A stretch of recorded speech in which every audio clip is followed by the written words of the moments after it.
حضرت علی علیہ الصلوۃ والسلام نے فرمایا، جس نے کسی کو اکیلے میں نصیحت کی اس نے اسے سنوار دیا، اور جس نے کسی کو سب کے سامنے نصیحت کی اس نے اسے مزید بگاڑ دیا۔ کسی کا عیب تلاش کرنے والے کی مثال اس مکھی کی جیسی ہے جو سارا خوبصورت جسم چھوڑ کر صرف زخم پر ہی بیٹھتی ہے۔ نادان لوگ دولت کے لیے دل کا سکون گنوا دیتے ہیں اور دانش مند دل کے سکون کے لیے دولت مٹا دیتے ہیں۔ مولائے متقیان حضرت علی ابن ابی طالب فرماتے ہیں، تمہارا ایک رب ہے، پھر بھی تم اسے یاد نہیں کرتے، لیکن اس کے کتنے بندے ہیں پھر بھی تم کو نہیں بھولتا۔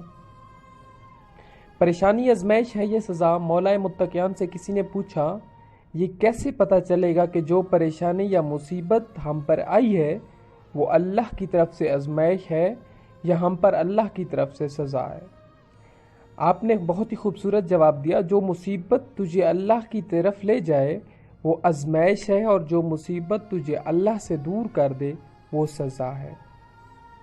فرمان حضرت علی علیہ الصلوۃ والسلام ہے، رزق کے پیچھے اپنا ایمان خراب مت کرو، کیونکہ رزق انسان کو ایسے تلاش کرتا ہے جیسے مرنے والے کو موت۔ علی علیہ الصلوۃ والسلام فرماتے ہیں، اگر انسان کو تکبر کے بارے میں اللہ کی ناراضگی اور سزا کا علم ہو جائے تو بندہ صرف فقیروں غریبوں سے ملے اور مٹی پر بیٹھا کرے۔ حضرت علی علیہ الصلوۃ والسلام فرماتے ہیں، رشتے خون کے نہیں احساس کے ہوتے ہیں، اگر احساس ہو تو اجنبی بھی اپنے ہو جاتے ہیں، اور اگر احساس نہ ہو تو اپنے بھی اجنبی ہو جاتے ہیں۔ حضرت علی کرم اللہ وجہ فرماتے ہیں، انسان دکھ نہیں دیتے، انسانوں سے وابستہ امیدیں دکھ دیتی ہیں۔ اختیار، طاقت اور دولت ملنے پر لوگ بدلتے نہیں بلکہ بے نقاب ہو جاتے ہیں۔ تم اچھا کرو اور زمانہ تم کو برا سمجھے، یہ تمہارے حق میں بہتر ہے بجائے اس کے کہ تم برا کرو اور زمانہ تم کو اچھا سمجھے۔ مولائے متقیان کا بہت ہی اچھا فرمان ہے۔ مولائے متقیان فرماتے ہیں، صبر ایک ایسی سواری ہے جو اپنے سوار کو گرنے نہیں دیتی، نہ کسی کے قدموں میں اور نہ کسی کی نظروں میں۔ مولائے متقیان فرماتے ہیں، اپنے بہترین وقت کو نماز میں وقف کرو، کیونکہ تمہارے سب کام تمہاری نماز کے بعد قبول ہوں گے۔ ایک اور جگہ مولائے متقیان فرماتے ہیں، خدا کے خوف سے آنسو بہانا قلب کو منور کرتا ہے اور گناہوں کے تکرار سے بچاتا ہے۔ مولا متقیان کا ایک اور فرامین ہے، جو شخص تمہارا غصہ برداشت کر لے اور ثابت قدم رہے تو وہ تمہارا سچا دوست ہے۔ گناہ پر ندامت گناہ کو مٹا دیتی ہے، نیکی پر غرور نیکی کو تباہ کر دیتا ہے۔ فرمان حضرت علی علیہ الصلوۃ والسلام ہے، زبان کا وزن بہت ہی ہلکا ہوتا ہے مگر بہت کم لوگ ہی سنبھال پاتے ہیں۔ مولائے متقیان فرماتے ہیں، یہ زندگی 2 دن کی ہے، ایک دن تمہارے حق میں اور دوسرے دن تمہارے مخالف۔ جس دن تمہارے حق میں ہو اس دن غرور مت کرنا، اور جس دن تمہارے مخالف ہو اس دن صبر ضرور کرنا۔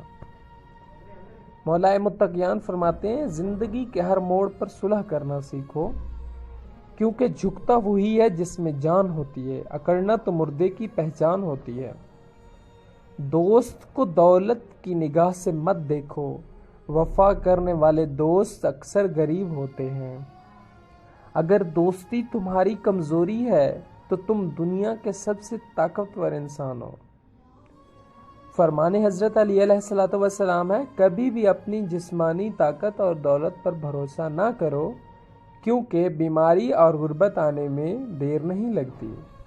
مولائے متقیان فرماتے ہیں، ذلت اٹھانے سے بہتر ہے کہ تکلیف اٹھا لو۔ 3 چیزیں ایمان کو تباہ کر دیتی ہیں، امیروں کی محفل، عورتوں کی صحبت، جاہلوں سے بحث۔ رشتوں کی خوبصورتی ایک دوسرے کی بات کو برداشت کرنے میں ہے، بے عیب انسان تلاش کرو گے تو اکیلے رہ جاؤ گے۔ مولائے متقیان فرماتے ہیں، جب عقل بڑھتی ہے تو باتیں کم ہو جاتی ہیں۔ ایسی غربت پر صبر کرنا جس میں عزت محفوظ ہو اس امیری سے بہتر ہے جس میں ذلت اور رسوائی ہو۔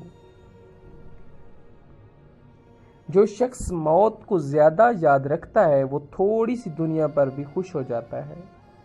حضرت علی علیہ السلام کا قول ہے، دولت مٹی کی طرح ہے اور مٹی کو پیروں کے نیچے رہنا چاہیے۔ اگر سر پر چڑھاؤ گے تو قبر بن جائے گی اور قبر زندہ انسانوں کے لیے نہیں ہوتی۔ حضرت علی علیہ السلام نے ایک اور جگہ فرمایا، اپنی زبان کی تیزی اس ماں پر مت چلاؤ جس نے تمہیں بولنا سکھایا ہے۔ حضرت علی علیہ السلام فرماتے ہیں، پریشانی میں مذاق اور خوشی میں طعنہ مت دو کیونکہ اس سے رشتوں میں موجود محبت ختم ہو جاتی ہے۔ کسی نے حضرت علی علیہ السلام سے پوچھا کہ جب ہماری قسمت پہلے سے ہی لکھ دی گئی ہے تو دعا کا کیا فائدہ؟ تو کیا ہی خوب جواب دیا مولا متقیان نے، فرمایا کہ ہو سکتا ہے کہ قسمت میں یہی لکھا ہو کہ مانگنے پر ہی ملے گا۔ نامکمل علم فساد پیدا کرتا ہے۔ اپنی سوچ کو پانی کے قطروں سے بھی زیادہ شفاف رکھو، کیونکہ جس طرح قطروں سے دریا بنتا ہے اسی طرح سوچوں سے